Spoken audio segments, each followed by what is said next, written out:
Let's go back, though, to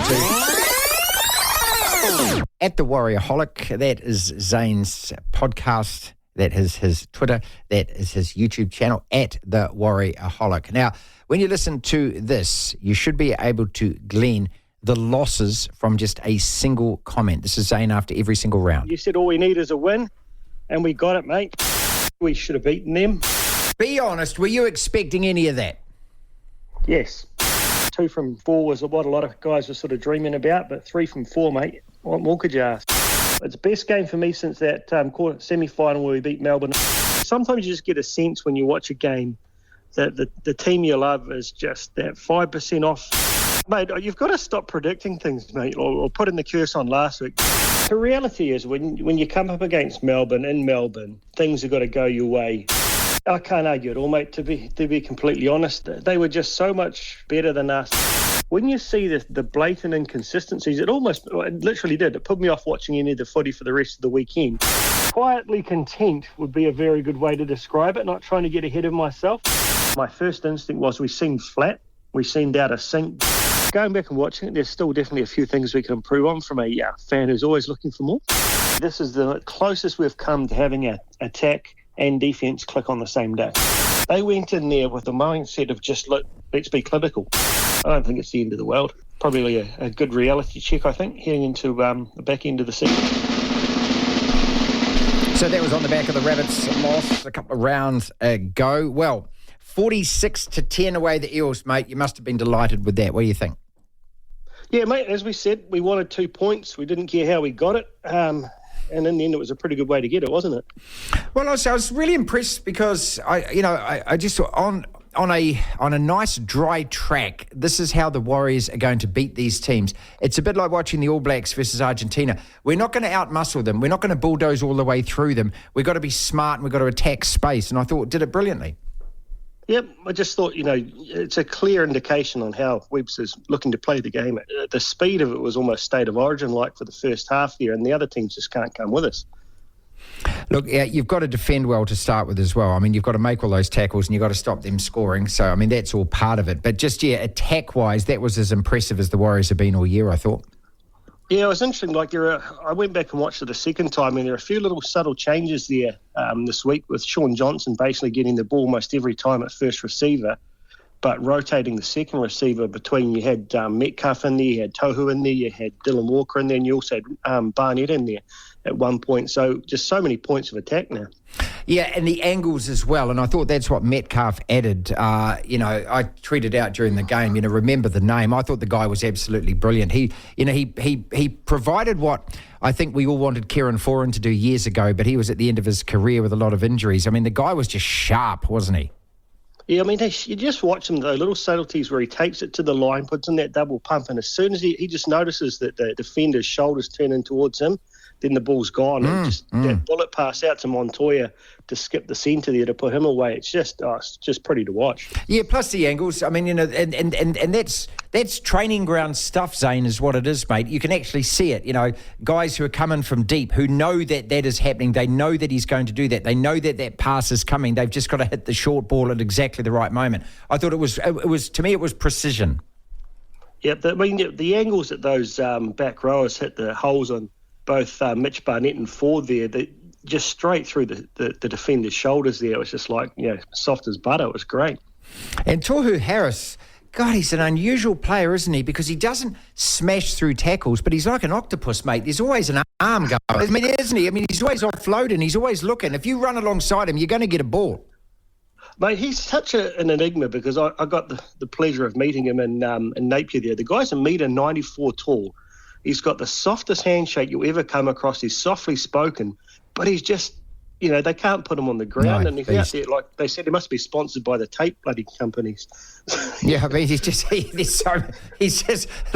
like a walking mummy with all of that around him, isn't he? I was asking him, Agesh, when we spoke to him a couple of weeks ago about his knee. He said he's perfectly fine. Well, I tell you what, if that's how you get it fine, you strap it up like that, fair, well and good.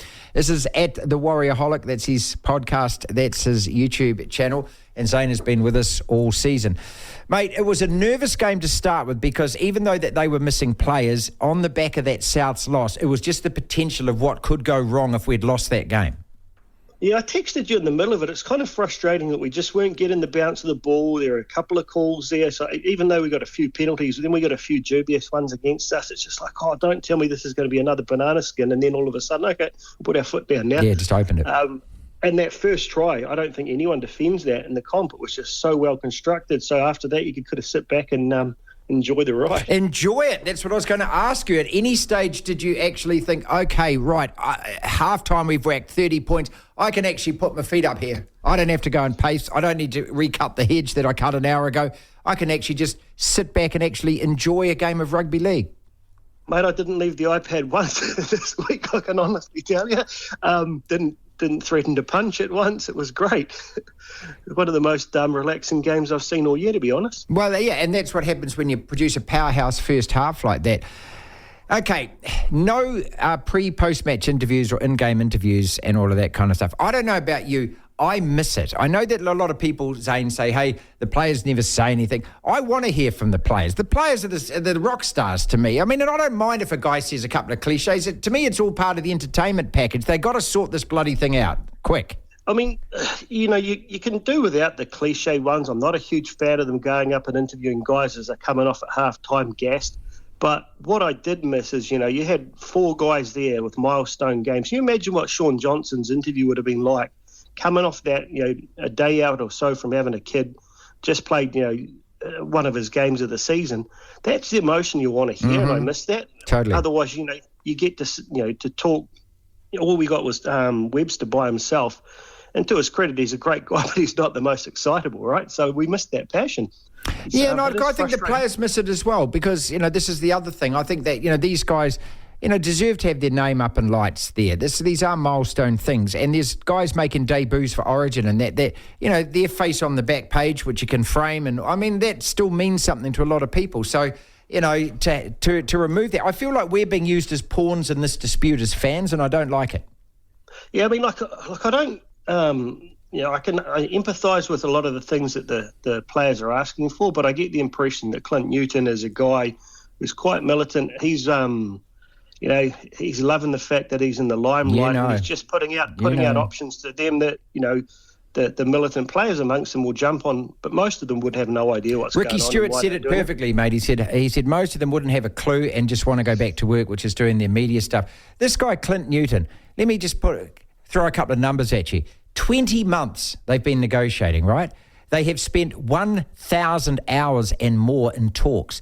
Now, you just apportion that over. That's, say, 20 hours a week. That's 4 hours a day, Monday to Friday, for a whole goddamn year, sitting across the table arguing with the same people. You do this as a job, mate. At what stage do you pull the pin and say, you clowns are out, we're getting an independent panel in to get this done? Yeah, I mean, I just look at it. You've got 2 conflicting personalities now that neither of them wants to lose to the other one. So take both of them out of the picture and put 2 reasonable people, and then they get it done in a night. Well, and this is where the egos get involved, because you've just essentially got 2 bulls in a paddock.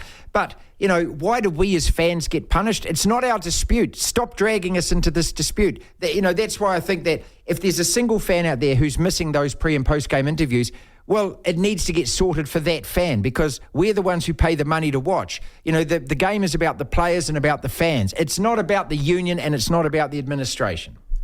Yeah, and then you're also punishing the guys who keep the game alive with the funding, as in the broadcasters, right? And people might bag them and say they've got some sort of underhanded cheap deal. These guys are spending hundreds of millions of dollars to keep us happy as paying, subscribers.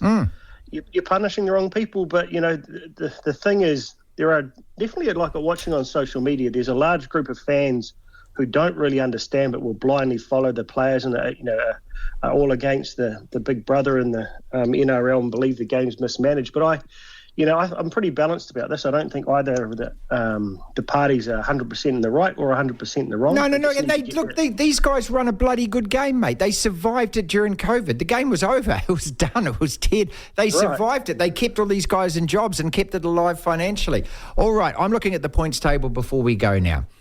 24 points in 5th spot. And I know as cautious as you are, from here on in, what happens, pal? Well, I think this weekend will be a great indicator. By all accounts, like the Sharks fully, at full strength. They don't have any guys being affected by state of origin there. They play well in a fast track. They don't defend that well, but they score a lot of points. If we can really put a number on them, to me, it gives you every hope, because they're sitting there on first equal. We win that game by, 15-odd points. We get up there pretty close to first equal ourselves. So it'll be a true indicator. We've got a home crowd there. Hopefully we get some decent home weather. By all accounts, the weather forecast is looking fine this weekend. So we win that one, I'll be starting to get very confident. Did you just say first equal? Yep. Did you just say that out loud? Yeah, I did. Yeah, I did. Repeat it again. We shall make the finals, Martin. I'm saying it out loud. My God, he almost said it with confidence as well. Say it again. TAB's already paid out on top 8, mate, so they know we're right.